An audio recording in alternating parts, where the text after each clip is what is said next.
കാണുക നാട്ടുരാജ്യ ന്യൂസ് നിങ്ങളുടെ വിരൽത്തുമ്പിൽ. ഒരാഴ്ചക്കാലമായിട്ട് തൊടുപുഴ പ്രദേശത്ത് നീണ്ടു നിൽക്കുന്ന കടുത്ത മഴ കൂടെ വരുന്ന കൊടുങ്കാറ്റും ഇടുക്കിയുടെ സമാധാന അന്തരീക്ഷം തകിടം മറിച്ചിരിക്കുന്നു.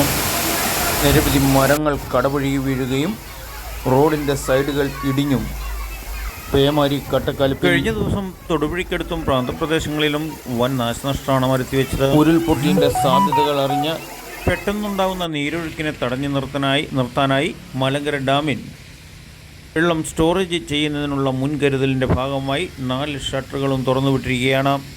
സ്കൂൾ വിദ്യാലയങ്ങൾക്ക് അവധിയും കൊടുത്തു. ജില്ലാ കളക്ടർ ഓഫീസിൽ നിന്ന് ജാഗ്രതാ നിർദ്ദേശവും നൽകി കഴിഞ്ഞു.